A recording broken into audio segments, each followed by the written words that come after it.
6 exercises used by Shaolin monks to create phenomenal strength and endurance. Shaolin monks are not just characters from action movies. They are historical figures who, through decades of rigorous training, transformed their bodies into true human fortresses. While today we associate strength building with high-tech gyms, sophisticated equipment, and advanced supplementation, these monastic warriors achieved extraordinary feats using only their body weight and unwavering discipline. They could remain motionless for hours in challenging postures, absorb blows that would knock down modern fighters, and maintain absolute mental clarity during the most extreme tests. The most impressive part is they achieved this phenomenal strength without machines, without supplements, and without shortcuts. That's why today, you will see 6 powerful exercises that Shaolin monks use to develop their legendary strength and endurance. Exercise number 6.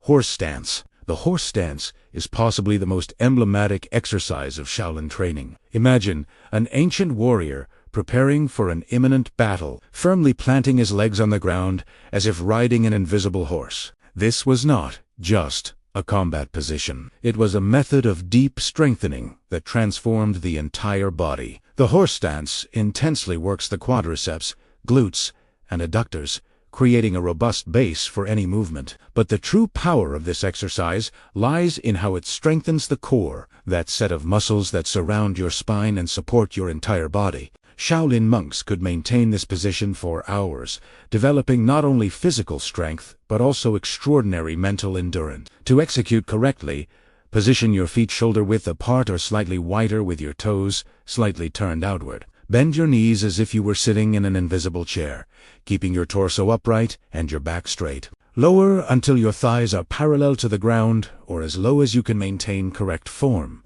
Your hands can be extended in front or in a guard position. The secret is constant activation. Imagine you are trying to push the ground away with your feet, creating tension in your legs without actually moving. A common mistake is letting your knees go beyond the line of your toes, which puts excessive pressure on the joint. Another frequent misconception is allowing your lower back to arch or your heels to lift off the ground. Keep your gaze fixed forward and breathe deeply throughout the exercise. For beginners, 3 sets of 30 seconds are recommended, gradually increasing the time as endurance improves. In ancient temples, masters often tested their disciples by having them hold a bowl of water in their extended hands while maintaining the horse stance. If the water spilled, it indicated that the student was tensing their shoulders too much and losing the quality of the posture. This lesson teaches that even in the most challenging exercises, we should seek a combination of firmness and relaxation, strength and softness, discipline and naturalness. Exercise number 5.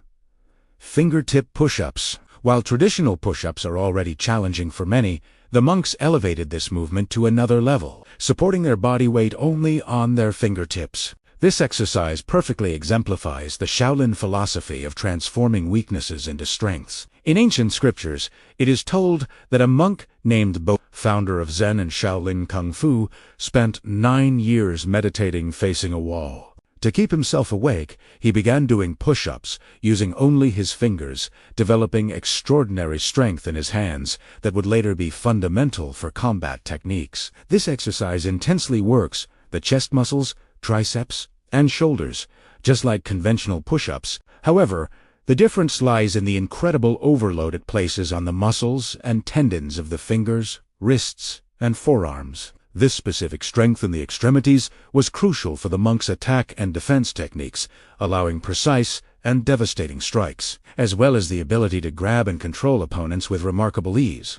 Adityonaji, the exercise, develops the core and shoulder stabilizers, creating a trunk shielded against injuries. To execute correctly, start in a high plank position with arms extended and hands under the shoulders. Lift your palms off the ground, keeping only your fingertips in contact with the floor. Distribute your weight evenly among all fingers. Keep your body in a straight line from heels to head. Engage your core and lower your body by bending your elbows. For beginners, it is advisable to start with knee-supported push-ups, gradually progressing to the full version. A common mistake is trying to use only the index and middle fingers. All fingers should participate to distribute the load properly and avoid injuries. Another frequent misconception is allowing the elbows to flare out to the sides, which reduces the work of the triceps and puts unnecessary tension on the shoulders. For modern beginners, Start with 3 sets of 5 repetitions, emphasizing quality of movement and correct form. Progression is more important than quantity. A few minutes daily dedicated to this exercise can, over time, completely transform the strength of your hands and arms. Ancient legends say the most advanced monks could perform these push-ups on only 2 fingers, and true masters on just 1 finger, demonstrating the extraordinary potential of the human body when trained with persistence and method. Exercise number 4. Crow pose. This exercise, known today in yoga as Bakasana, was more than a simple position for Shaolin monks. It represented the union between physical strength and mental balance. Ancient stories tell how monks observed crows landing softly on thin branches. Drawing inspiration from their grace and precision to develop stability in combat, this exercise intensely works the arm muscles, especially the triceps, which support much of the body weight. The shoulders and chests are strongly activated to maintain stability. The true secret lies in the deep work it performs on the core. Abdominals, obliques, and spinal erectors work together to keep the body balanced. Hip flexors and back muscles keep the legs elevated, making it a complete exercise that develops strength and proprioception simultaneously. To execute correctly, start squatting with your feet together and hands firmly planted on the ground in front of you. Fingers spread wide to create a stable base. Place your knees against the outside of your arms near the armpits. Lean forward gradually, transferring weight to your hands while lifting your feet off the ground one at a time. The goal is to find the balance point where both feet remain in the air, supported only by your hands. A common mistake is not leaning forward enough.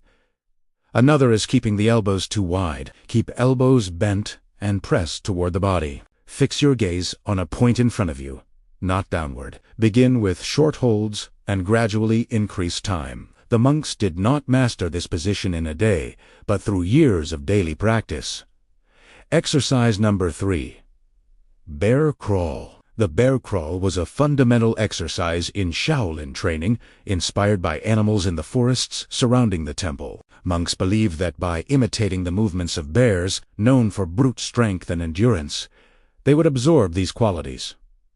This exercise engages nearly all major muscle groups. The shoulders, arms, and chest support body weight, while the core works continuously to stabilize the spine. The legs propel the body forward. It develops strength, coordination, mobility, and endurance at the same time. To execute correctly, start on all fours with hands under shoulders and knees under hips. Lift your knees slightly off the ground, keeping your back flat. Move forward with the right hand and left foot together, then switch sides. Keep your head aligned with your spine and steps controlled. Avoid letting the hips rise too high or sink too low. Begin with short distances and gradually increase as endurance improves. With regular practice, you will notice improvements in overall strength and joint mobility. Exercise number 2.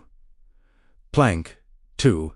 Deep squat. This dynamic movement combines isometric stability with power and was often practiced at dawn in the temple courtyard. According to ancient masters, it symbolized patience and readiness for action. During the plank phase, shoulders, triceps, chest, and core are intensely engaged. Transitioning to the squat activates hips, abdominals, glutes, quadriceps, calves, and ankle stabilizers. This constant alternation develops strength and the nervous system's ability to recruit muscles quickly. To execute correctly, start in a high plank with arms extended and body aligned from heels to head. Hold briefly, then explosively jump your feet forward between your hands and lower into a deep squat with hips below knee level, chest up, and spine elongated.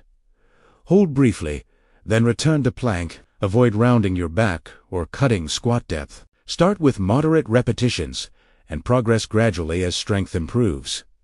Exercise number 1, one-leg stance. Inspired by the Huron near the temple lakes, this exercise became an almost meditative practice. Ancient writings tell of a monk who mastered balance after observing a Huron for 100 days, learning that true stability comes from inner calm. This exercise activates the supporting leg, including quadriceps, hamstrings, glutes, and small stabilizing muscles of the ankle and foot. The core and deep spinal muscles maintain vertical alignment. It also strongly trains the proprioceptive system, improving balance and coordination. To execute correctly, stand with feet hip-width apart and posture upright. Fix your gaze on a point ahead. Slowly shift weight onto one leg and lift the other, bending the knee toward the chest. Arms may extend for balance. Avoid locking the supporting knee or looking down. Start with 30 seconds per leg for 3 sets and increase gradually. Advanced variations include closing the eyes or changing arm and leg positions. One of the most beautiful lessons of Shaolin training is that apparent stillness hides intense internal activity. While the body seems motionless, muscles constantly make subtle adjustments to maintain balance. This teaches that true strength comes from consistency, discipline, and inner control. Thank you for following this journey, and may God bless you.